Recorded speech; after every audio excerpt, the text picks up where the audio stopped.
A palavra diz que se a gente obedecer, a gente vai comer o melhor dessa terra.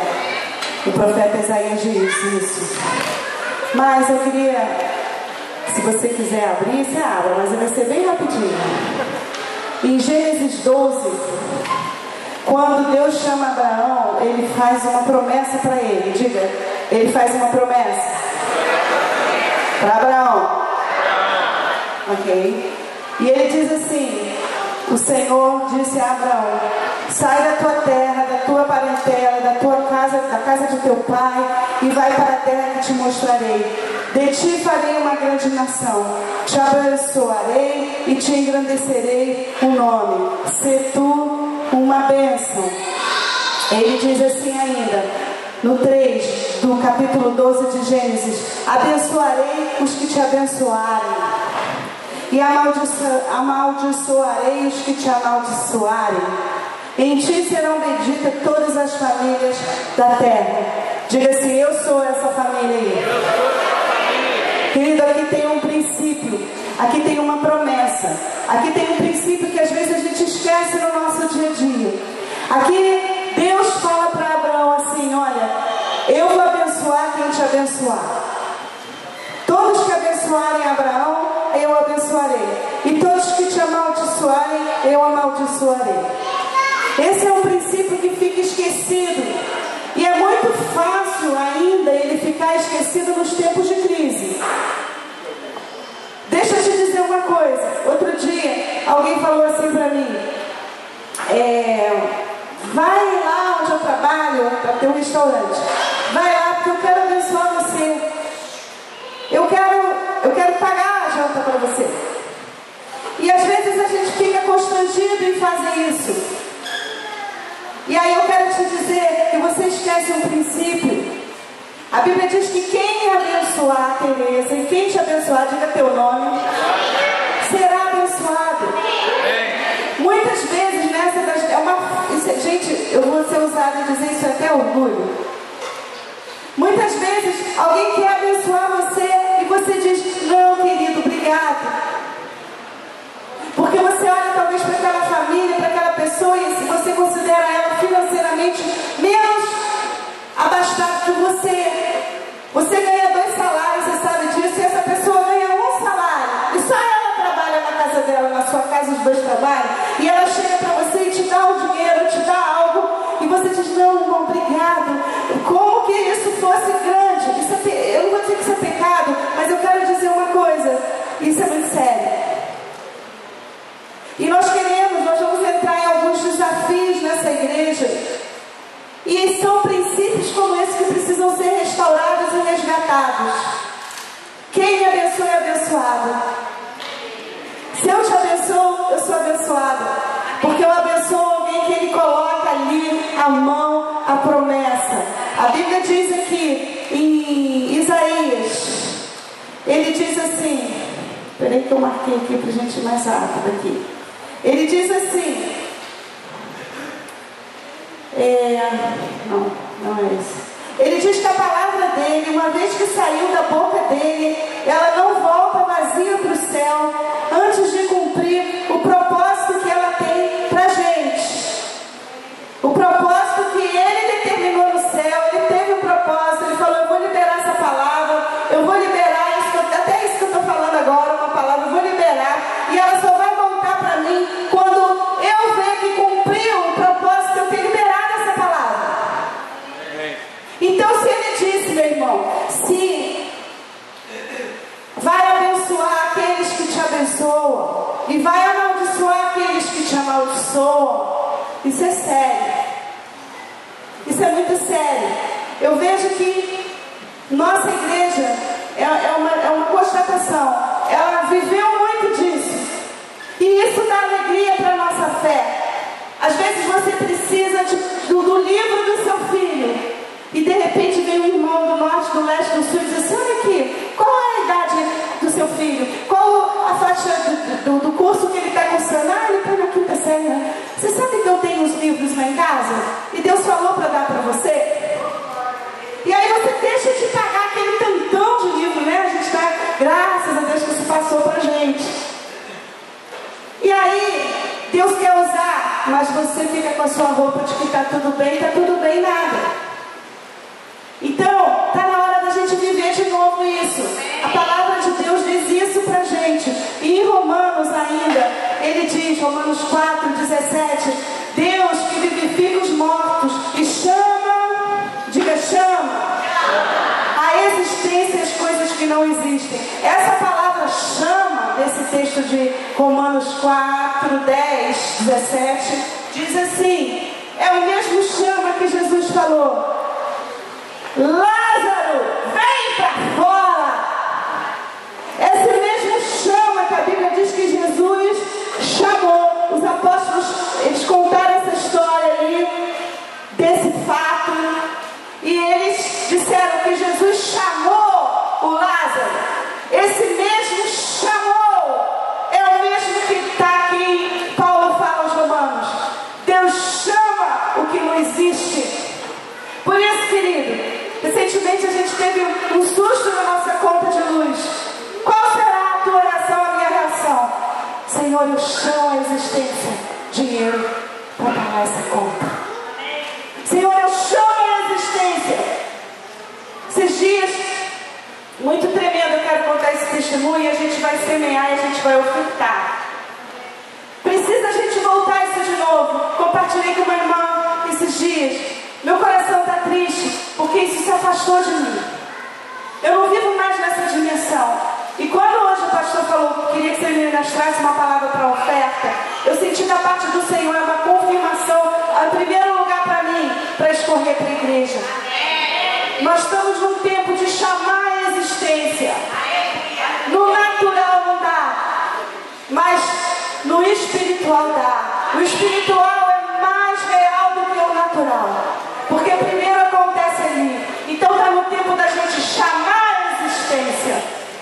Esses dias a gente fomos desafiados pelo nosso pastor, o apóstolo Joel, a estarmos participando de uma conferência que ele vai fazer para os pastores do Projeto Vida. E ele mandou uma mensagem falando para a gente ir. Só que precisa de dinheiro para pagar a inscrição, dinheiro para gasolina, dinheiro para oferta, porque eles acreditam nisso. Eles vivem isso que a gente está falando aqui agora, que eu estou falando aqui agora. E aí, né, ficou essa coisa, meu Deus, e agora? A gente está, né, final de retiro, tantas despesas, né, saímos das férias, todas essas coisas que sempre tem mais, né, a nossa rotina muda financeira.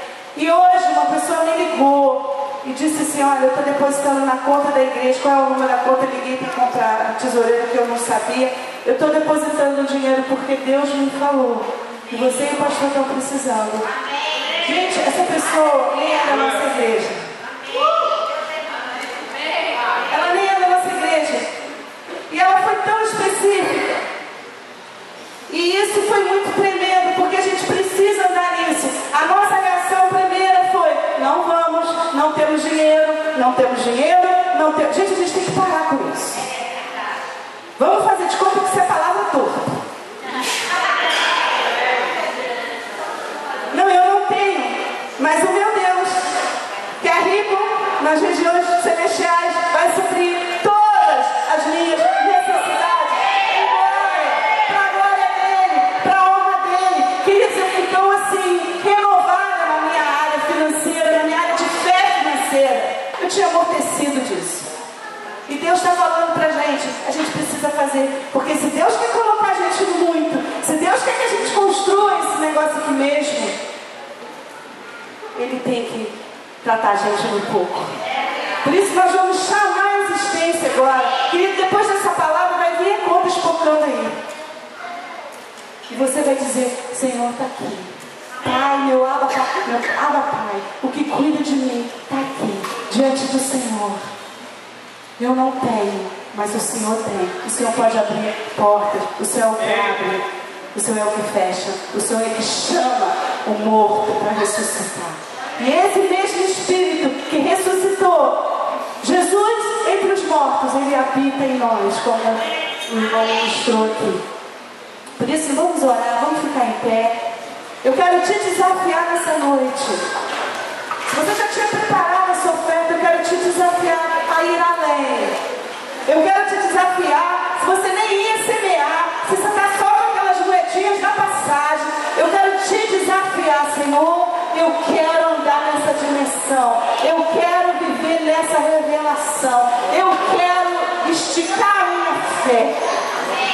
Amém? Pai, eu oro em nome de Jesus. Enquanto a gente vai estar ministrando, pode ser aquela canção mesmo que a gente estava fazendo. Não, antes dessa. Aquela.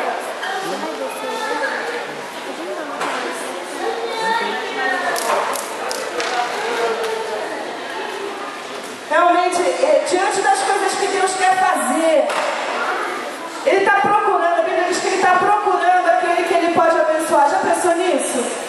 Mas tem tanta gente aqui, por que Ele não abençoa todo mundo? Ele diz que Ele está procurando. Eu estou procurando alguém que não está andando na igreja. Eu estou procurando alguém que não está conversando agora. Estou procurando. Estou brincando. Eu estou procurando aquele que Ele diz que Ele pode abençoar. Por isso eu não sei se diante das circunstâncias eu vou sorrir, não sei se eu vou dançar, se eu vou chorar, se eu vou só ouvir, mas uma coisa eu vou esticar minha fé. Fecha teu olho. Senhor, com essa autoridade, essa revelação que o Senhor me deu, e essa prova que só eu precisava, o Senhor sabe como eu precisava. Eu oro por cada um, eu oro pela tua igreja, eu oro por cada um, Senhor. Amplia a visão espiritual, amplia a fé da tua igreja, que a gente possa andar nessa dimensão, porque o Senhor disse que abençoaria os que me abençoarem, os que abençoam o teu povo. O Senhor disse então que a tua palavra ela não volta vazia antes de cumprir o que o Senhor determinou aí no céu. Pai, em nome de Jesus, que sejamos libertos das dívidas, libertos das situações que nos ferem, Pai. Abre isso para nós, abre os nossos olhos para ver, abre, Senhor, os nossos olhos para fazer, para agir, para ter uma atitude, Senhor, em nome de Jesus. E os que desejam podem vir cantando, segura essa envelope e diz para Ele: eu não sei o que eu vou fazer, mas eu vou viver nessa direção.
sendo a nossa casa, né, onde nós nos reunimos, onde a casa de Deus se reúne na casa de Deus. Posso fazer um amém aqui?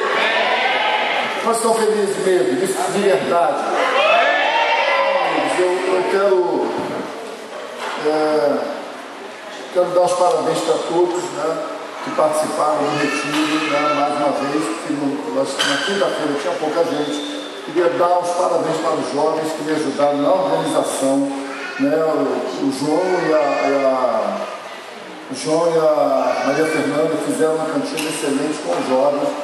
Nós arrecadamos livre. Quanto, João? João, cadê João? Cadê João? João sumiu? Está arrebatado? Maria Fernanda? Livre. Então, R$1.800 livres para a gente começar a fazer gaiola. Talvez nós vamos fazer ainda alguns almoços, alguma coisa, porque não é uma coisa barata, né? Vamos fazer uma estrutura fechada, né, com rodas, para a gente mover, e já vai ficar para quando a gente construir a igreja. Mas quero dar os parabéns por todos, pelo comportamento. Nós não tivemos nenhum incidente, nenhum acidente. Ninguém se machucou, mas isso foi maravilhoso. Sabe? Porque realmente isso aí é um motivo de preocupação, né? Se alguém se machuca sério, alguma coisa assim, poxa, tudo que foi lindo fica feio. Na verdade, não é. Foi muito bom. Os conflitozinhos que tiveram, que sempre há onde há pessoas há conflito, nós tratamos isso. Se não tivesse nenhum conflito e não tivesse tratado, não seria tão bom quando a gente tem um conflito e tratado. Agora, quando tem um conflito e se perde, não é bom. Então, eu louvo a Deus pela vida de vocês, pela maturidade, né? O pessoal do louvor fez um trabalho excelente, o pessoal do som que está dentro do louvor, o pessoal do evangelismo, né? A Cláudia e a Michelle fizeram um trabalho excelente.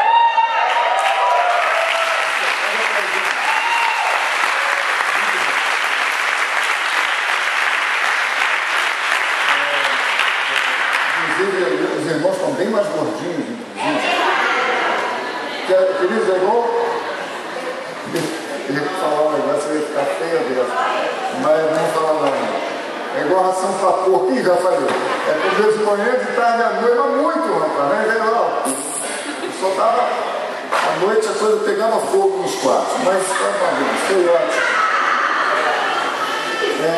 Também quero agradecer demais a Érica, minha filha, que não está nem aqui, né, para receber o parabéns. Ela está indo embora. Está aí, minha filha, né? Está na pracinha trabalhando, mas é uma bênção, minha filha. Ela me ajuda em tudo que vocês não têm noção, mas não dá. A gente ficou 3 anos sem retiro, muita coisa ficou no vácuo, entendeu? Então foi complicado, mas Deus honrou a gente. Nós conseguimos. Até, eu creio, nós vamos fazer um fechamento, porque tem algumas pessoas para acertar. Aliás, faça isso hoje, que a gente precisa terminar. Nós compramos tudo, pagamos tudo, está faltando só agora a questão da comida, pagamos os 9.000 para o pessoal, foi tudo certo, não quebramos nada, o acampamento saímos de lá, estava tudo limpo, impecável, os quartos, né, tudo organizado, né, foi muito bom, maravilhoso. Eu quero dar os parabéns para vocês, para as crianças. Não foram muitas, foram 20 e poucos para esse grupo, mas assim, não teve problema, ninguém desobedeceu. E eu quero dar os parabéns para o Ronaldo Simone, pelo seu filho, que foi assim, é uma coisa que a gente não faz, levar filho dos outros. Por quê? Porque se dá algum problema, querido, pode ter jurado de pé junto e não tem problema, mas deu um problema, dá problema. Então, mas ele era muito obediente, organizado, tirava as roupas arrumadinhas, enroladinhas e botava no saco. Rapaz, é um negócio fantástico mesmo. Então, na verdade, o que acontece é que a gente vai vivendo o princípio bíblico, né? Às vezes vale mais um vizinho perto do que um parente longe. A gente precisa aprender o que significa isso no sentido de estender a mão uns para os outros quando a gente está perto. Né? E aprender também a tirar as picuinhas, a pedir perdão, a não ficar ali a gente aprender isso. Entendeu, amados? Então é isso, vocês são felizes com Jesus. Irmãos, eu vou tentar aqui, que na verdade eu tinha uma palavra para dar para a igreja, mas a devocional hoje, quantos fizeram a devocional hoje? Ela foi tão forte, irmãos, ela foi tão poderosa, tão assim forte na minha vida, né? E eu nem li o contexto, porque o versículo é muito poderoso, né? E quando a mãe de Jesus diz, o nome dele será Yeshua, Jesus, né? E a palavra Jesus significa o nosso Salvador, ou seja, Deus é a salvação. Nós estamos prestando atenção até aqui. Então eu queria agora, não sei se vai funcionar, mas fica atento aí, porque aqui já começou e não estou ouvindo som nenhum, né? Então significa que não está funcionando, ou cabo ou algo, tá? Alô? Nós estamos claramente. Então agora vai funcionar. Bom, enfim. Mas, dentro dessa questão de Jesus e a salvação, nós tivemos um encontro com o pastor também no sábado, que talvez nem acontecesse, aconteceu, e foi fantástico, os pastores compartilharam, né, e a gente pôde falar um pouco dessa igreja. Nós estamos prestando atenção aqui. Queridos, eu quero que você preste muita atenção, é muito fácil de se distrair num lugar coletivo. Por isso que Deus quer levar você a um nível de responsabilidade. E eu queria que você ouvisse, essa palavra aqui foi falada pelo pastor Márcio Valadão, da igreja da Lagoinha, de Minas Gerais, que é uma palavra para a nação brasileira, para a gente entender o que está acontecendo e o que vai acontecer. Nós estamos prestando atenção. Vamos dar uma equilibrada no som agora, porque nós estamos um pouco grave. Então vamos ouvir uma palavra que vai, são 11 minutos, paciência. Eu quero que você ouça, em cima disso também quero ministrar algumas coisas. Vamos lá. No Brasil, a derrocada da nossa economia, a violência crescente, as catástrofes naturais sem precedentes, as pragas manifestadas por epidemias e doenças que há pouco tempo nem se conhecia, e tantas outras realidades que afetam tragicamente a vida dos brasileiros hoje, não são apenas uma infeliz coincidência. Deus está açoitando uma nação que não reconheceu o tempo da sua visitação e desprezou a graça de que tem lhe sido oferecida. Que o Espírito foi derramado sobre o Brasil, ninguém pode negar. Nas últimas décadas vimos muitas manifestações do seu agir, produzindo movimentos sobrenaturais e abrindo portas amplas à pregação do Evangelho. Profetas e mais profetas se levantaram aqui e vieram de outras nações para soprar fôlego de vida sobre nossa nação. O que fizemos, porém, com tudo isso? O Brasil, dos 40 milhões de evangélicos de hoje, é mais podre e mais corrupto do que o de ontem, que tinha menos crentes. Estamos vendo as entranhas da nossa classe política e empresarial sendo expostas com sua vergonha pela justiça. Mas isso é só uma tênue amostra do que de fato é a ética e a moral do nosso povo. Sim, do nosso povo. Pois a desonestidade indecente não é marca apenas dos políticos, mas de grande parte de nossa população, incluindo pobres e ricos, cultos e indoutos, descrentes e evangélicos. Infelizmente, professar a fé em Jesus não denota mais o compromisso de andar como ele andou. Eu gostaria de dizer outra coisa, mas minha percepção profética não permite. Nossos próximos anos não serão fáceis. De uma forma geral, as coisas vão piorar. Não falo apenas de economia, pois para isso não é necessário ser profeta, mas de tragédias que abalarão as estruturas da nossa nação. Guardem o que estou dizendo. Povos de outras línguas comerão o nosso pão e rirão do nosso luto. Falo em nome do Senhor. Uma leitura de Jeremias 5 pode nos ajudar a enxergar o Brasil de hoje como Deus enxerga. Recebi esse texto de uma jovem. Durante um tempo de oração, entendi perfeitamente o recado de Deus. Sua vara fustigará os nossos lombos. Até quando? Até que sejamos quebrantados como nação. Historicamente, quando Deus envia juízo, Ele encontra um remanescente que o busque e que aplaque a sua ira. Não façamos parte disso.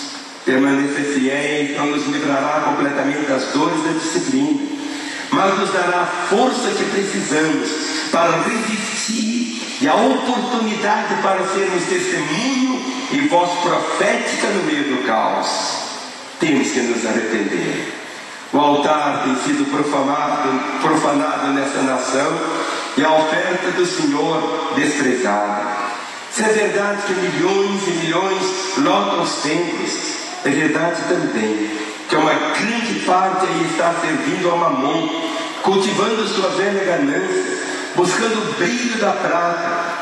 Só que agora, em nome de Jesus, pior, isso inclui uma parte considerável da classe pastoral. Temos que nos arrepender da feitiçaria, não somente daquela que é feita nos terreiros e encruzilhadas, mas da que é praticada nos altares evangélicos. Chega a ser absurda a supersticiosidade e o sincretismo maligno fomentado por uma legião enorme de falsos mestres e falsos profetas que se multiplicam como ratos. A venda de objetos e rituais com supostos poderes miraculosos mistura o comércio com o engodo na casa de Deus.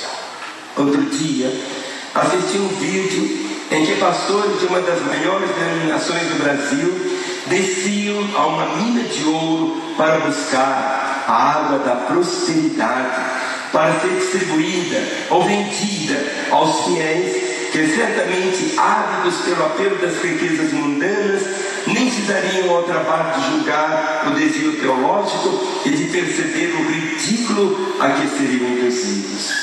Uma liderança cristã, entre aspas, que ilude seu povo com águas da prosperidade, rosas sagradas e lascas da cruz, não é melhor que os pais de santo que fazem o mesmo em seus terreiros. Na verdade, é pior. E que diferença há entre o esotérico que confia no seu patuar e um crente que, em vez de colocar sua fé em Jesus, recebe um amuleto gospel do seu pastor e o pendura em casa como fonte de proteção? Nenhuma.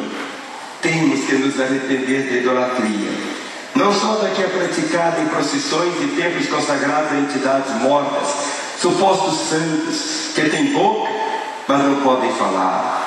Há também idolatria às personalidades mundanas nas igrejas protestantes, como líderes e artistas sendo alçados pelo povo a categoria de semideuses, acima do bem e do mal, muitos deles com um testemunho tão sujo que não mereciam admiração nem nos antros do mundo. Como Deus não visitará com juízo uma nação que, tendo sido apresentada ao Evangelho, segue expondo sua imoralidade a céus abertos, nos carnavais e marchas gays da vida? Nossos governos pelotizam crianças em escolas públicas com materiais pornográficos e nossas leis dizem bem-vindo ao homossexualismo e toda forma de perversão sexual. Mas será que esse espírito não está livre para atuar também nas casas das famílias brasileiras e em muitos espaços da própria igreja? Pornografia, adultério, pedofilia, prostituição e pederastia não mancham também os altares? O que é dizer dos pastores e personalidades gospel que estão no segundo ou terceiro casamento, tem argumentos bíblicos que lhe deem tal direito, ou dos que usam o seu feitiço transvestido de unção para seduzir ovelhas ou matadouros da imoralidade? Não estou falando de uma nação ignorante. O Evangelho foi apresentado ao Brasil. Muitos dos que afrontam a santidade de Deus, ou estão na igreja, ou passaram por ela e decidiram voltar ao chiqueiro do mundo. A maioria absoluta já, ao menos, ouviu a palavra, ou teve oportunidade de fazê-lo e não quis. Portanto, somos indesculpáveis.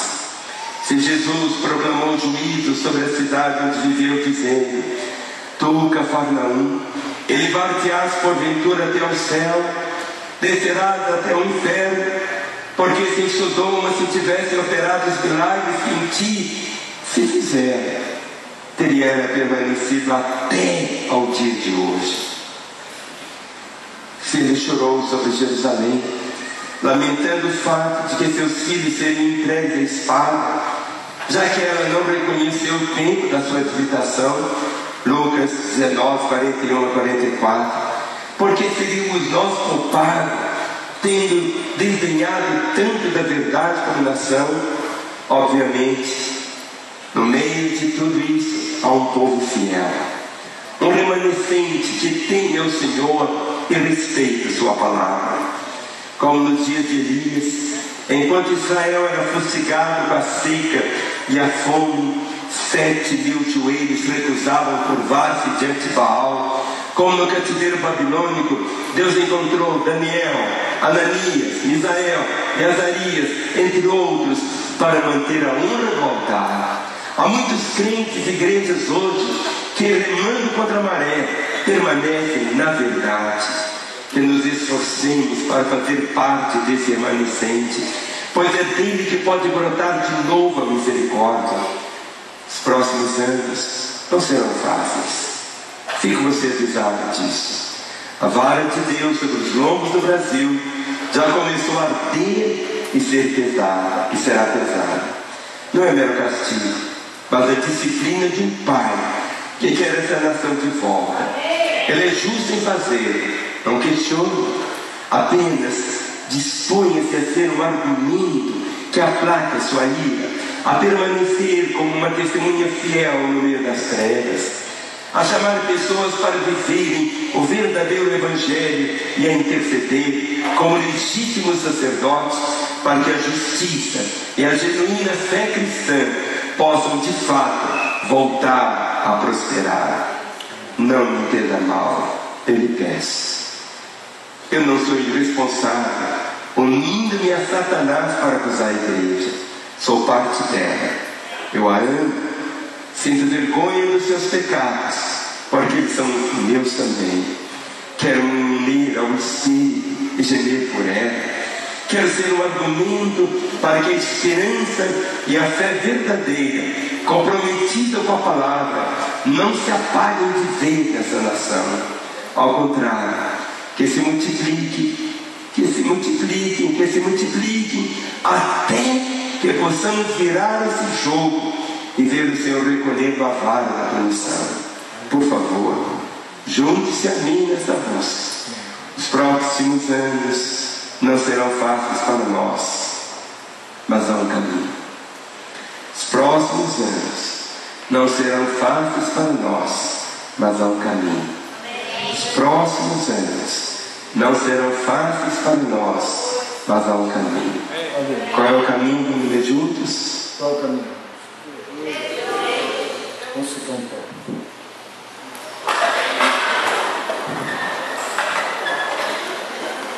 Senhor, quero entregar nas tuas mãos. Quero me juntar agora ao pastor Márcio Valadão nessa palavra, não pela sua fama, nem pela sua denominação, mas pelo aquilo que ele está falando. Deus, eu creio, Deus, e o Senhor sabe que nós temos falado sobre isso, Deus, eu creio que isso é a pura verdade. E a igreja, Deus, tem que acordar, Deus, não pode dormir na luz dos resultados pessoais, dos resultados denominacionais, não pode se esquecer dos dias difíceis, nem dos dias que virão. Pai, que a tua igreja se levante, ó Deus, e não seja somente cada um por si dentro da casa do Senhor, mas que nós possamos nos lembrar de que nós somos um corpo e bem ajustado, Deus, possamos orar e clamar, e lutar, e exaltar, e exortar, Senhor, a tua igreja, Deus, com amor, porque é essa igreja que o Senhor virá buscar. Tem misericórdia dos nossos governantes, da Dilma, com todo o seu staff, Deus. Pai, não adianta a gente falar mal, Deus, não adianta a gente criticar, Pai. O que adianta é orar, Deus. O que quebra o jugo é a oração, Pai, é o teu Espírito. Nós não sabemos o que há de acontecer, mas entendo exatamente na mesma proporção aquilo que ele falou. Pai, dias difíceis estão por vir. Cuida do estado do Rio de Janeiro, agora com essas Olimpíadas, meu Deus.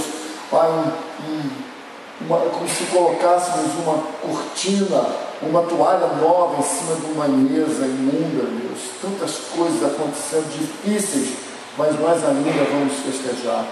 Olimpíadas, Pai, milhares de pessoas virão para o Rio de Janeiro, Pai, virão aqui, ó Deus. Pai, que o Senhor possa levantar a tua igreja, aqueles que têm capacidade, ó Deus, para se envolver, Pai, na resistência espiritual que é necessária. Ó Deus, eu sei que essa resistência está em todos nós pelo teu Espírito Santo, mas nem todos, ó Deus, se levantam como tal. Por isso, levanta essa igreja pequena aqui, Pai, no interior do Rio de Janeiro. Olha por Partido Alfredo e Miguel Pereira, pelo Rachid, pelo Valente, pelas eleições que estão por vir, Pai, dessa confusão que se faz quando uma eleição acontece, da dança das cadeiras, ó Pai, dos interesses pessoais, ó Pai, abre os olhos das pessoas, ó Pai, traz a vergonha para cima mesmo, Pai. Se às vezes eu sei que precisa ficar ruim para ficar bom, por isso eu te peço, ó Deus, não poupa a tua vara sobre nós, ó Deus. Nós somos o teu povo. Tua palavra diz que a correção precisa começar na casa do Senhor. Por isso nós estamos aqui, ó Deus, honestamente falando, nós precisamos da tua correção e do teu amor. Porque sabemos, ó Deus, assim como Davi, que ao invés de cairmos na mão do mundo, voltarmos para o mundo, Pai, sermos reféns do mundo, Pai, é melhor nós cairmos na mão do Senhor, Pai. Que o Senhor seja o justo juiz da nossa nação e que o Senhor possa promover, Pai, tudo aquilo que precisa se levantar para que o Brasil possa sair disso. Não importa o tempo, importa a decisão de mudar essa trajetória que tem sido tomada vergonhosamente debaixo do nosso nariz. Por isso, eu abençoo essa igreja que hoje vai ouvir essa palavra, que acabou de ouvir a palavra também do pastor Márcio, e de tantas e tantas pessoas que estão ouvindo, Pai, que eles também possam se juntar a nós, não para fazermos uma passeata, mas para fazermos uma passeata em oração no reino do Espírito, Pai, e revertemos esse processo em nome de Jesus. Amém. Vai sentar. Deus. Então, eu sei que não é à toa aquilo que Deus vai falar nessa noite. Eu queria falar sobre salvação nessa noite. Não estou prestando atenção. Eu quero falar sobre salvação. Queria, não quero? Vou falar sobre isso. Porque salvação tem um nome. Salvação, como foi falado no devocional hoje, né? Qual será o nome do seu filho? Jesus. Deus salva. O Senhor é a salvação. Então, queridos, existe um caminho, como o Márcio falou, né? Existe um caminho, e esse caminho também tem um nome, e o nome desse caminho é Jesus. Existe um alvo, e esse alvo tem um destino, que são os braços de Deus.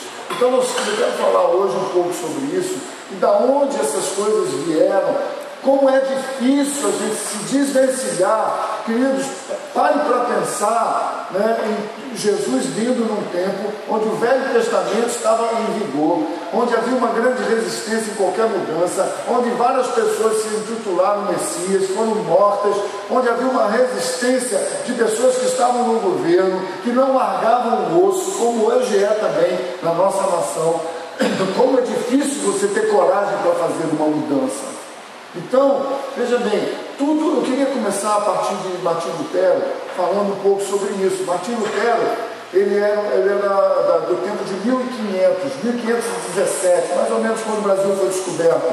Então, como Lutero, que era um padre católico, Lutero era um teólogo, né, que ensinava na Universidade de Wittenberg, né, em Alemanha. Então, quando ele, indignado com aquilo que ele havia visto, com todas as examinadas que ele havia tido e o estudo aprofundado da palavra, ele não se conformou, porque ele via que a cada dia mais o povo ficava distante da vontade de Deus, e tudo que se pregava era religião. E eu quero que vocês prestem muita atenção naquilo que eu vou dizer, que pode salvar a sua vida hoje. Veja, Lutero lançou 95 teses. Quantas teses? Ele pega aquilo, escreve aquilo, coloca num pergaminho e crava nas portas da Catedral de Wittenberg, na Alemanha. E ali começa uma grande revolução, né? E na verdade, ao falar acerca da salvação, ele, ao invés de usar na palavra que a igreja salvava, ele falou que quem salvava era Jesus Cristo, e isso foi um alvoroço na época dele. Irmãos, Jesus já tinha vindo, já tinham 1500 anos de palavra, muitas coisas já tinham acontecido, e quando ele simplesmente traz à tona uma realidade que parecia ser simples, quem salva não é a igreja, quem salva é Jesus. Nossa, fez um alvoroço, transformou a terra. Agora veja, queridos, eu preciso voltar um pouquinho e ver de onde surgiu essa história. Por que ele disse somente Cristo salva? Eu vou voltar lá no ano de 250, mais ou menos, que foi mais ou menos um pouquinho depois que Constantino ele regulariza, ele oficializa o cristianismo como a religião romana, nessa fase de época mesmo. Cipriano era um dos pais da igreja, e ele disse certa vez assim, ouça, ele dizia: quem não tem a igreja como mãe, não pode ter Deus como pai. Fora da igreja não existe salvação. Então, na teologia de Cipriano, em relação à salvação, a gente vê começar o início de um sistema penitencial plenamente formado e usado pela igreja católica. Ou seja, não tem salvação fora da igreja. E em nome da igreja começam a acontecer tragédias e atrocidades e as guerras santas e tantas abominações, torturas. Quem não se visse da religião cristã era perseguido, torturado. Veja, uma coisa muito louca, porque anteriormente eles perseguiram os cristãos. Agora, quando eles viram que a coisa não estava boa e que aquilo estava se alastrando, porque é a vontade de Deus, quanto maior a perseguição, maior aprofundamento da sua revelação, né, eles, ao invés de lutar, continuar lutando contra os cristãos, agora eles trazem a religião, os princípios e formam a definição, estabelecendo que a partir de agora a religião cristã, evangélica, seria a religião de Roma. E aí, veja bem como é que funciona isso. A partir daí começam a surgir os manuais penitenciais para todo tipo de pecado. Havia dentro das igrejas ocidentais, católicas, romanas, haviam as penitências, ou seja, se o cara fizesse uma coisa errada, ele pagava lá 10 Ave Marias, 20 Pai Nossos, ele pagava uma quantia em dinheiro. Se um parente dele havia morrido, ele ia lá, dava uma moeda de prata ou de ouro, dependendo da exigência, e ele tirava o cara do purgatório, ele tirava o cara de um caminho para o inferno. A coisa era tão terrível que acontecia isso. Depois vem toda a criação, o desejo da formulação que é hoje o Vaticano, né, que é a Basílica de São Pedro. Eles começam a angariar fundos para isso, e nisso não havia limites. Eles vendiam desde terreno no céu, como indulgências, obrigando as pessoas a confessar pecados, as pessoas darem o que não tinham. Então eles haviam uma confusão muito grande naquele período, né? 258 depois de Cristo. Então veja, aí você vê um Lutero surgindo dentro dessa questão. O cara diz: quem não tem a igreja como mãe não pode ter Deus como pai. Não existe salvação fora da igreja. Aí vem Lutero, né, e fala, ele levanta a questão: pode existir salvação fora da igreja? Ele fez essa questão e começou a escrever acerca disso, e o pessoal surtou com ele, porque pode haver salvação longe da igreja. Querido, hoje é fácil você em 2016 dizer pode, mas naquela época não era isso, amigo. Naquela época, se você levantasse contra a igreja amorosa de Cristo, você era alvo da Inquisição, tortura, morte, perseguição. Sua família era torturada, morta, como exemplo de bruxaria, acusados de bruxos, queimados vivos em praças públicas, e aclamado pelo povo, que na verdade não sabia absolutamente nada de Deus. Lutero via aquilo e ficava surtado. Pode haver salvação fora da igreja? E ele mesmo dizia, não pode. Eu concordo com o Cipriano.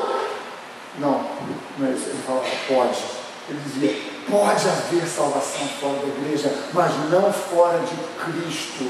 Queridos, isso vai nortear o nossa palavra nessa noite. Então, veja, aí você vê Lutero afirmando que a salvação, na verdade o que ele estava dizendo é que a salvação pertence a Deus, e ela está com Cristo. Preste muita atenção, que é o autor, que é o consumador da nossa fé, e não é com a igreja institucional.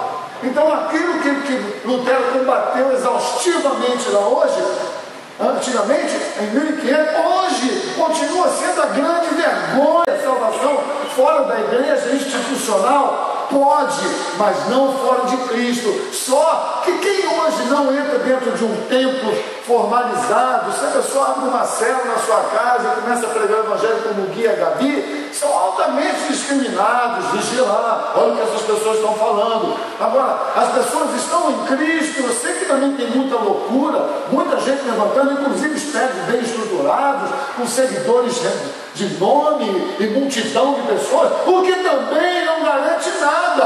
Pode haver salvação nesse lugar? Pode ou não, depende, porque não pode ter fora de Cristo. Cristo não é uma pessoa numa cruz, ou então no ar, sorrindo. Cristo são os princípios que ele estabeleceu. Ele não é uma coisa qualquer, uma coisa confusa. O que nos faz parecer a igreja evangélica faz parecer que é confusa, é impossível, não existe um denominador comum na igreja evangélica.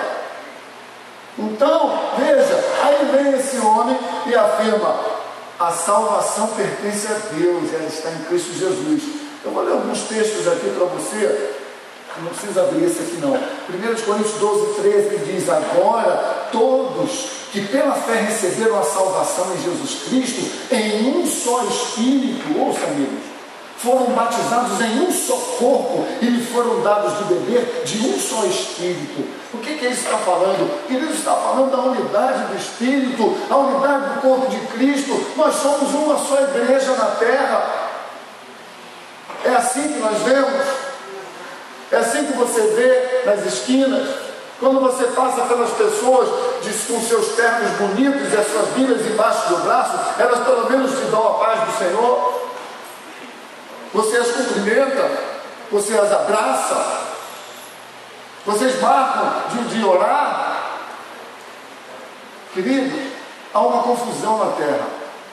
E quem está fazendo a confusão é a própria igreja evangélica, ao invés de ser a solução. Veja, o Lutero, ele não queria destruir a terra. O Lutero não queria nem deixar de ser católico. O que o Lutero queria é que os bispos, o Papa e os seus padres pudessem fazer uma revisão de conceito e ver que as pessoas estavam cada vez mais distantes de Deus, porque elas não conheciam a palavra, elas não sabiam. As missas eram faladas em latim.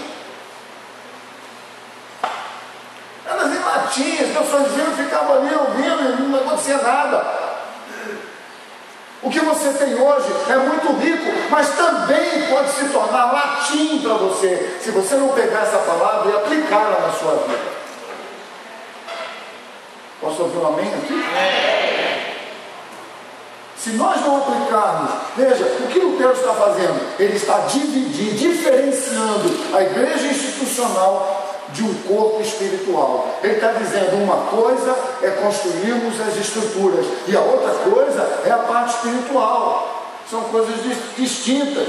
2 Timóteo 2, versículo 19, diz assim: o Senhor conhece aqueles que são seus. Quantos ouviram essa música? O Senhor conhece os que são seus. Ouve a voz sincera de um adorador. Melhorou.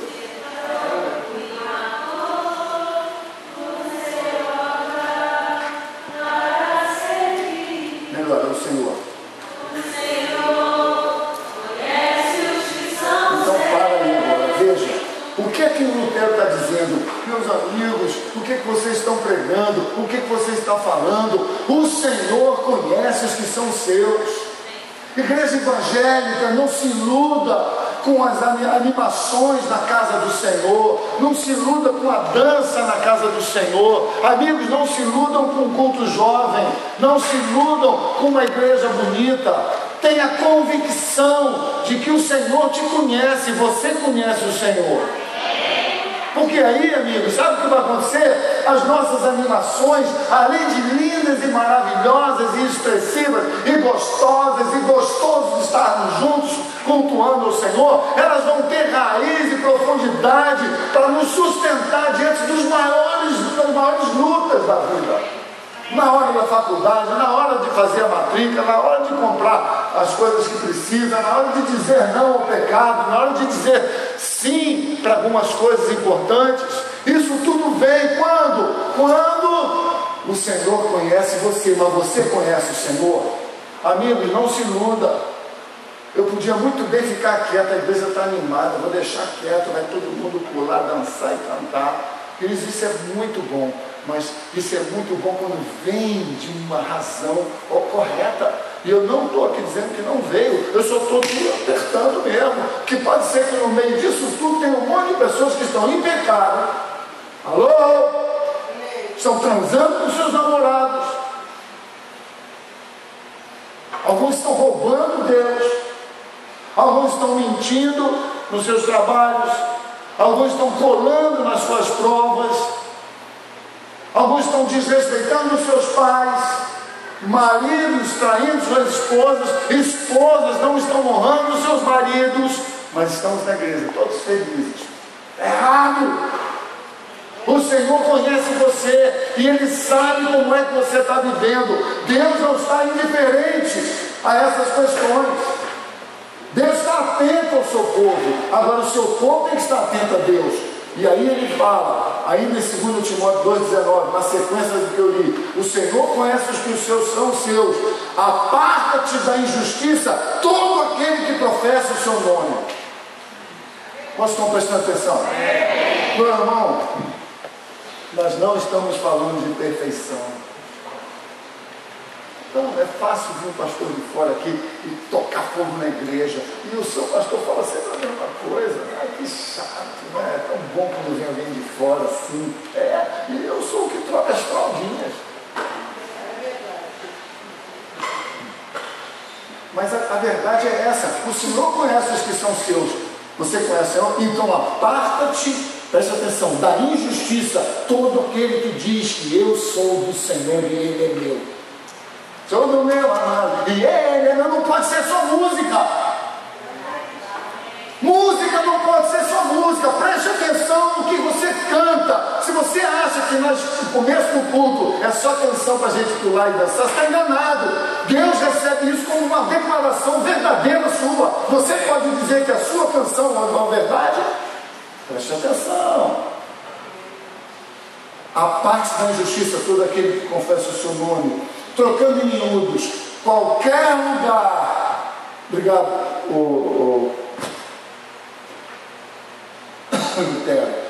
Em qualquer lugar físico, presta atenção, é isso que o Lutero está falando. Em qualquer lugar físico, aqui, numa cela, num monte, num ônibus, na escola, antes de começar o trabalho, qualquer lugar físico, onde Jesus Cristo é o Senhor, não apenas o Salvador. Você vai ouvir isso hoje ainda. Onde a leitura bíblica e uma exposição clara dos ensinos transformadores e do partir do pão com singeleza de coração, o exortar uns aos outros em amor na vida prática que a palavra de Deus propõe, esses são genuínos frutos da verdadeira igreja que Jesus virá buscar. Posso ouvir? Queridos, a igreja é isso. A igreja que Jesus vem buscar não é apenas aquela: eu vou para a igreja porque meu casamento está ruim. Deixa eu te dizer, se você vem para a igreja que seu casamento está ruim, Jesus pode consertar. Mas eu vou te dizer, cuidado, porque essa não é a melhor razão. A melhor razão deveria ser: eu preciso de Jesus, que conserta casamento. Eu preciso de Jesus, que vai me ajudar a viver até morrer com esse casamento que eu escolhi mal.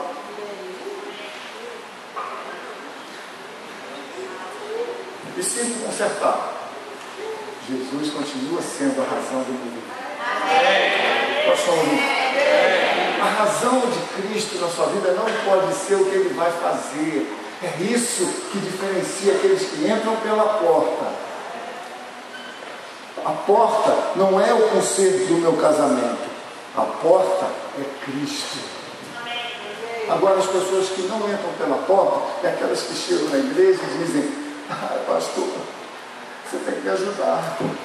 Eu estou passando uma fase difícil financeira. Entra aí, irmão. Vamos andar no caminho. Entra aí. Não entrou pela porta. Aí conserta as financeiras, que Deus faz mesmo. Vai embora. Obrigado, pastor. Foi joia mesmo. Olha, que igreja, hein? Foi aqui que eu aprendi tudo que eu sei.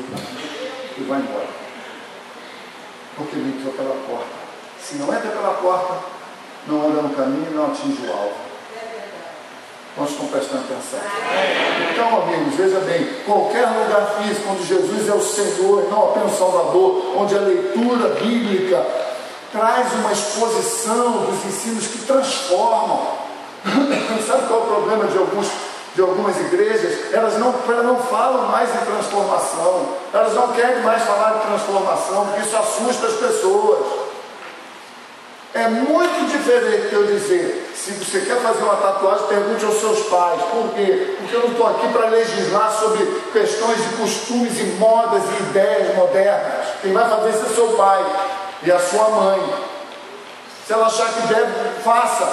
Agora, Para você ser usado por Deus, você precisa de santidade, com brinco ou sem brinco, com tatuagem ou sem tatuagem, é problema seu.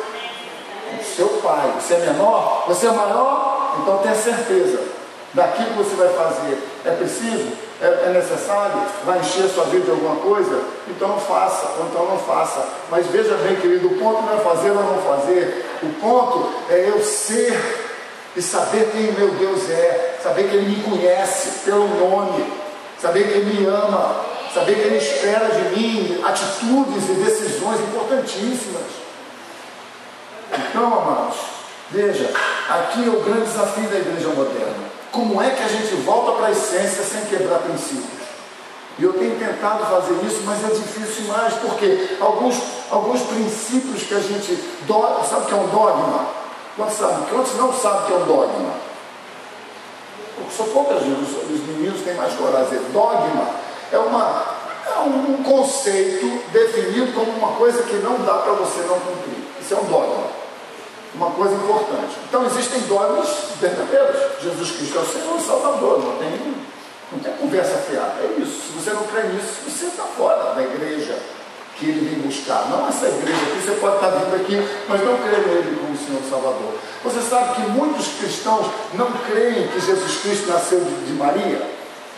Da Virgem Maria? Muitos cristãos pensam que isso é uma história mal explicada. Mas isso é um dogma, porque não se trata apenas da Maria ser virgem, se trata de a maneira com que ela foi fecundada pelo Espírito Santo sem ato carnal. Então você precisa conhecer os princípios de Deus inegociáveis. Isso são os dogmas verdadeiros. Agora existem coisas que a gente vai virando costume, liturgia. Quem é que vai batizar? Quem é que pode cegar? Qual é a roupa que vai usar? A Bíblia diz que tem que ser decente, não adianta vir de saia aparecendo a etiqueta, o endereço da etiqueta, mesmo endereço de letra pequenininha, dá para ler quando a irmã levanta a mão. Você vê pela transparência da roupa, você vê lá o nome do endereço, dá até para comprar, irmã, deixa eu levar, abaixa onde eu estou anotando o endereço, na etiquetinha da roupinha transparente da irmã, mas está de saia. Então a questão não se trata da saia nem da calça. Tem calça que a mulher não consegue dar nenhum pum. Então você tem que ver se a sua calça não está marcando a sua alma. Alô? Por isso, queridos, a gente chama de ordem e decência. Então que essa calça não vem para a igreja. Se eu não posso vir na igreja, eu não posso ir em lugar nenhum, porque eu sou a igreja. Vocês estão entendendo que essa igreja? Eu sou a igreja. Mas não dá para vir na igreja com um shortinho todo curtinho, mas vou para a rua. Aí a gente passa pela irmã e compra jornal de dia, toda com aquela roupinha toda de tchutchuca. Está esperando que ela vai passar de carro e vai falar: rapaz, aquela menina irradiou uma espiritualidade, eu vi o Espírito Santo nela. Vi o Espírito Santo nela, eu estou vendo. Ao invés do decote.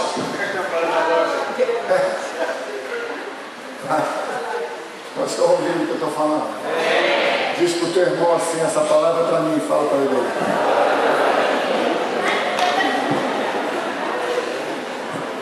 Alô? A pastora Tereza falou esses dias para mim. Há quanto tempo eu não ouço um cristão dizer assim: eu estou ouvindo o Espírito Santo falar comigo? Tem crente que nem sabe que o Espírito Santo fala. Se perguntar perto dela, eu falo: não, o meu Espírito Santo é mudo. O Espírito Santo não fala só com boca, não, ele fala com impressões no coração, com percepções espirituais, ele fala reafirmando princípios de Deus que você sente um desejo de cumprir. O Espírito Santo é espetacular, ele é um cara multiforme. Então, amigos, veja, como é que a gente avança nesse desafio de uma igreja moderna? Como é que volta para a essência? Como é que a gente vai voltar lá para o princípio do Evangelho, já que ele foi tão deformado? As liturgias são muito grandes. Eu nasci na igreja luterana, queridos, eu fui batizado quando era neném, totalmente errado. Depois fiz primeira comunhão, era um menino bom. A verdade é que eu sempre fui um pedrinho da mamãe, eu sempre fui um menino bom. Agora, amigos, honestamente, a igreja luterana é uma igreja morta. Eu posso falar, eu passei minha vida lá. Só não tinha santos, mas também não tinha alegria, não tinha graça, não tinha... E olha que o Lutero falava sobre graça como ninguém. Então, a questão é que nós precisamos estar sempre revendo aquilo que está acontecendo, não revendo um princípio como verdadeiro, mas revendo a aplicação dos princípios que são verdadeiros. Se eu estou vivendo, se eu não estou vivendo, se eu estou relativizando princípios, se eu estou coando mosquitos e engolindo camelos. Nós estamos ouvindo o que eu estou falando? Porque aí, entendeu, companheiros, que vai, é na escola onde você estuda, aonde ninguém te vê, mas a palavra acabou de dizer, o Senhor conhece os que são seus, os olhos do Senhor estão sobre a terra. A gente só pensa na parte B, querendo abençoar, arranjar quem vai abençoar. Sim, mas deixa eu te falar, essa é uma complementação, os olhos do Senhor estão sobre a terra, e Ele olha e vê realmente quem Ele pode abençoar. Como é que o Senhor tem visto você? Hein? Deixa eu te dizer, amigos, quando nós restringimos a salvação a um grupo institucional, é como se nós estivéssemos dizendo acerca de Deus, nós estivéssemos dizendo, Deus habita em templos feitos por mãos humanas, sim. Quando a gente diz que a nossa igreja é melhor que a do outro, que a nossa denominação é melhor do que a do outro, queridos, você pode amar essa igreja, e essa igreja é uma igreja muito gostosa, mas ela é gostosa porque... Vou mudar porque senão vai ficar mal, né? Assim, porque nós somos legais com Deus. E Deus é legal, eu ia falar, nós somos gostosos, não podia pegar mal, entendeu? Mas essa igreja só é gostosa de estar porque você está despertando com o Evangelho responsável. Você está prestando atenção na palavra. Quando tu vem aqui, tu não fica só pensando no menino que está do teu lado. Está doido para o pastor mandar levantar para você ver a etiqueta da irmã? Eu gosto da parte do pastor mandar levantar. Presta atenção, amigos, é como se nós estivéssemos dizendo, Deus habita em templos feitos por mãos humanas, e outra coisa pior, Deus habita e depende apenas disso para se fazer conhecido. Deixa eu te falar uma coisa muito simples, a maturidade está em separar o ser templo e ser fiel. E crescer onde você foi plantado. Paulo falou isso claramente. Não seja como esses cristãos que estão aqui, amanhã estão lá, aí soprou o vento para lá, aí muda para lá, daqui a pouco aconteceu um probleminha, vai para lá, não aprende nunca, não conserta nunca, não faz nada que possa olhar para daqui a 20 anos e dizer assim, eu cresci e amadureci. Maturidade, parceiros, amigos, em fé, meus irmãos camaradas. A maturidade está em separar. Eu sou o templo. Eu sou o templo. Eu sou a igreja. Diga assim, eu sou. Bate assim, eu sou. Exagera. Eu sou a igreja que Jesus deve estar. Eu. Diga assim, diga assim, então, querido, separa isso agora. E eu sou uma pessoa que sou fiel nesse lugar. Deus me plantou aqui eu vou dar fruto, e meu fruto vai produzir novos frutos, novas sementes. Deus vai me usar para trazer pessoas para Cristo nesse lugar. Se é que Deus mandou você vir para cá, se é que tu entrou pela porta. Alô? Então, querido, se a gente tem que separar isso, eu sou o templo. Foi por isso que alguns não entenderam, mas hoje você entende que há 6 meses atrás eu botei o pé no freio na restauração da tenda. E eu vi que Deus me deu a direção. E quando choveu granizo, a primeira chuva que deu, que parecia um chuveiro maravilhoso, que tu não tem nem em casa, aquele chuveiro que chove bastante água. Aí quando choveu aqui, ficou deu vontade de ficar aqui, se não fosse inverno.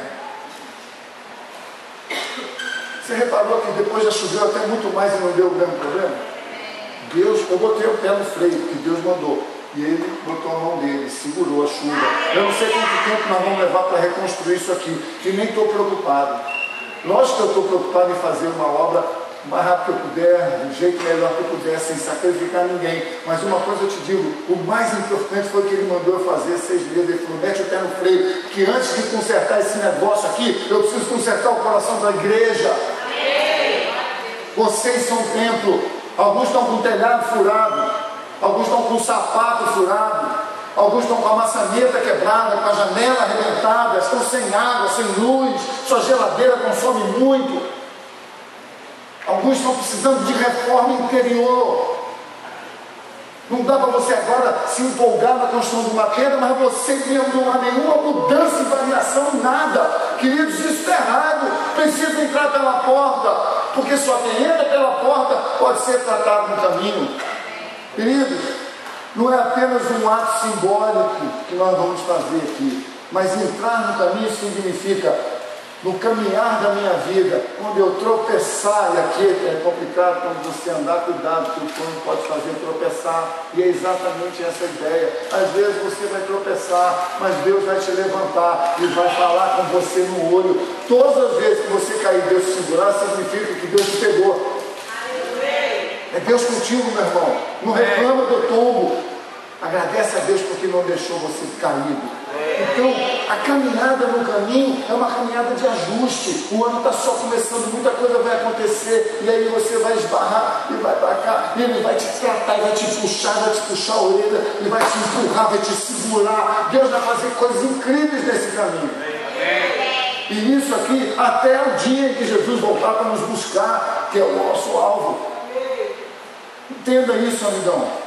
Lembra do que Deus fez lá atrás? Quantos lembram? Deus fez o mundo e tudo que nele há. Quantos aqui não assistiram a peça Sinais? Levanta o braço. Eu não assisti a peça Sinais. Só para me ver, levanta bem alto. Eu não assisti. Então a maioria assistiu. Basta deixa eu ver agora quem não é. Porque às vezes a pessoa assim, quantos assistiram? Quantos não assistiram? Quantos assistiram? Quantos não assistiram? Ela parece um boneco de Olinda. Se soprar o vento. Veja bem, queridão, preste atenção no que eu vou dizer. Tudo na peça Sinais, que a gente fala sobre os sinais dos dias, dos tempos, ele começa a falar, ele diz assim, a palavra é a peça que Deus deu para mim. Começa assim, Deus fez o mundo e tudo que nele há. Quantos lembram disso?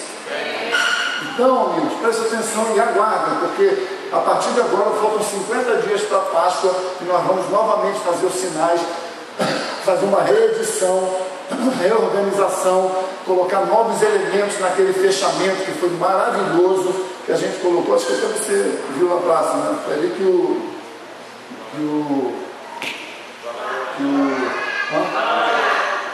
Flamengo Lyon, Flamarion, foi ali que Flamarion viu pela primeira vez a nossa igreja, quando a gente fez essa peça lá, e aí a gente mostrou um monte de sinais que estão acontecendo, só que daquele ano para cá, já tem outros sinais incríveis acontecendo. Então nós vamos remodelar. Então se você dança, se você gosta de dança, gosta de teatro, nós vamos começar já os ensaios, já. Você procure a Luane e nós já vamos começar já os ensaios da dança, porque vai ser lindo e maravilhoso. Nós vamos remodelar, reestudar o script, e nós vamos fazer uma peça incrível na rua. Né? Agora veja bem, independente disso, vamos ver que sinais são importantes. Salmo 19, vamos lá rapidinho, do 1 ao 4. Vamos lá, está pronto aí, irmão?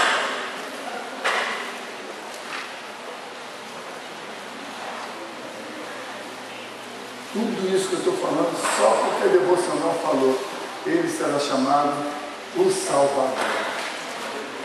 Então, se ele vai ser Salvador, esse Salvador vai dar sinais, irmãos. Então, estão prestando atenção aí? Amém. Salmo 19, versículo 1, vamos lá. Os céus proclamam a glória de Deus, e os firmamentos anunciam as obras das suas mãos. Um dia diz para o outro dia, uma noite revela conhecimento, a outra noite. Não há linguagem, nem há palavras, e deles não se ouve nenhum som. No entanto, por toda a terra se faz ouvir a sua voz, e as suas palavras até os confins do mundo. Aí Deus colocou uma tenda para colocar o sol. Olha para cá, querido. Se a gente ler a palavra de Deus assim, vamos ler Salmo 19, 1 a 4.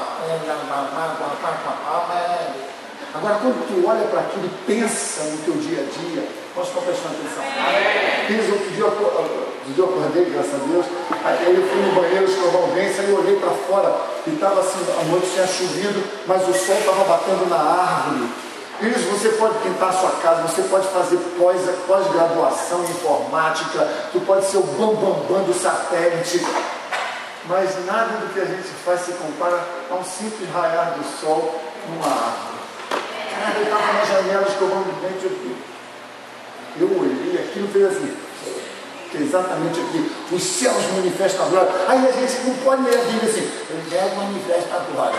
Então, é isso, glória a Deus. Não! Os céus manifestam a glória de Deus, o firmamento, as estrelas, a lua, declaram as obras das suas mãos. Um dia, fala para o outro dia, ó, eu estou saindo, o outro fala, eu estou chegando. Fica feliz com isso, meu amor. Você não sabe se o teu patrão vai te pagar, se a tua escola vai te aceitar, mas você tem certeza que assim como está escuro assim, amanhã, de manhã vai amanhecer.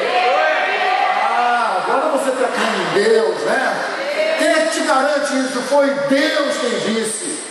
Haja luz, e Deus faz isso. Os céus manifestam a sua glória, o firmamento anuncia a obra das suas mãos, foi Ele que fez. Um dia declara para o outro dia, uma noite fala para a outra da sua sabedoria. Ninguém fala com palavras, naturalmente acontece. Daqui a pouco escurece. Oh, glória a Deus!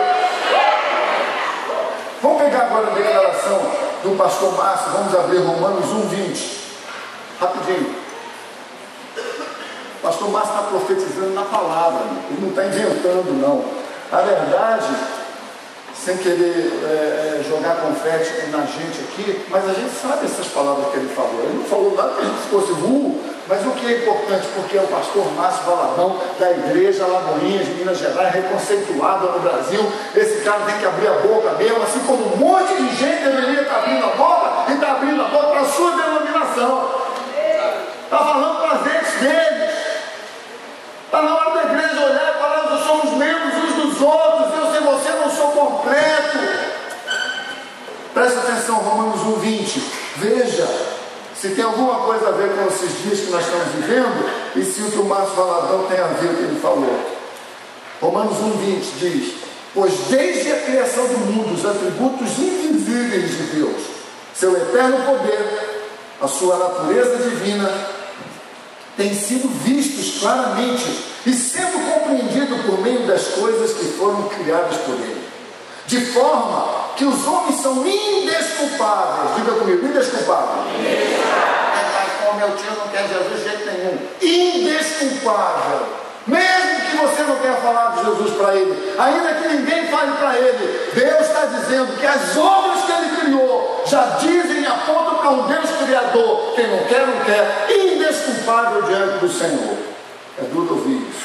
Versículo 21. Pois tendo conhecido a Deus, não o glorificaram como Deus e nem lhe renderam graças. Mas olha o que acontece com a pessoa que vive assim, que você vai logo identificar. Mas os seus pensamentos tornaram-se fúteis, o seu coração insensato obscureceu-se. 22. Dizendo-se sábios, se tornaram loucos. 23. Trocaram a glória do Deus imortal por imagens feitas segundo a semelhança do homem mortal, bem como de pássaros, quadrúpedes e de répteis. 24. Por isso Deus os entregou à impureza sexual. Presta atenção, amigão.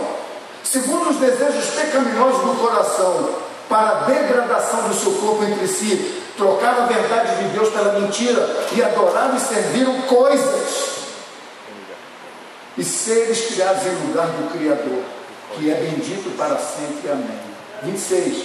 Terminar aqui. Jesus, difícil entrar no reino de Deus. Ele está falando assim, não, é difícil. É como um rico entrar para um buraco de uma agulha. Não é uma agulha de costurar, senão ele não ia dizer que era difícil, ele ia dizer que era impossível. Um camelo entrar no buraco de agulha. Buraco de agulha era uma porta que tinha ao lado da entrada principal, que algumas pessoas, chegando nas madrugadas, eles entravam com seus camelos ali. Só que era muito apertado, então o camelo vinha abarrotado de coisa da viagem. Aí eles tinham que tirar tudo do camelo. E a porta era tão apertadinha que o camelo tinha que entrar ajoelhado às vezes, eles puxando e ele poder passar. Quantos estão ouvindo? E isso aponta para uma realidade de Jesus. Ele está falando, é muito difícil você entrar no meu reino. Por isso que muitas pessoas estão na igreja, mas não estão convertidas. Elas estão sempre assim com Deus. Por quê? Porque elas não entraram. Na hora de entrar, ela engasta, aí vem a bolsa, aí vem o carro, a promoção, o namorado. Ela não entra, parceiro. Jesus está dizendo, é impossível, não, é difícil alguém entrar no meu reino se você confiar mais nas coisas que você tem do que aquilo que eu proponho. Então, ele está dizendo, é mais fácil entrar um camelo no buraco de agulha. Ou seja, o camelo vai ter que abaixar, tirar toda a carga. Querido, todos nós chegamos aqui com muitas cargas. Talvez você veio aqui hoje com muitas cargas, tem muita coisa no passado, muita frustração, muita decepção, traição, mentira. Você não se sente mais forte, capaz, seguro o suficiente. Você tem medo de confiar em alguém. Você tem medo de amar de novo. Você tem medo de fazer uma prova. Você tem medo de dizer no seu trabalho, eu quero me candidatar a essa vaga de coordenador. Você tem medo, há uma insegurança em você. Jesus está dizendo, Pedro, larga isso tudo na porta, deixa isso tudo aqui, larga essas coisas e entra como um camelo no buraco de agulha. O que é isso? De joelhos. Não quero que você entre de joelhos. Estou falando, joelho significa prostrado aos seus pés. Nós estamos ouvindo? Nós estamos precisando, são os que mais falam na pregação. Ele está dizendo, filho, se tu entende isso, então agarra-se na palavra, ajuda outros. Quando você ajuda, você é ajudado. Quando você ensina, você é ensinado. Você cresce. Eu quero que você nessa noite tenha a chance de passar. Quero que você tenha a chance de entrar novamente na porta. Vocês notaram que eu tirei aquelas fotos que estavam já desbotadas, acabadas. Eu não quero fazer isso aqui como o Valadão falou. Coloca o teu nome na árvore que você vai para o céu. Não é isso. Mas você pensar, eu entrei pela porta, estou caminhando o caminho. Que fase que nós estamos? Se você entrou pela porta, você está na mesma fase que eu. Eu estou no caminho. A árvore somente vai simbolizar a minha vida está em Cristo Jesus. Agora, se eu só botar ali uma semente e for embora e continuar vivendo no pecado, isso é tudo uma ilusão.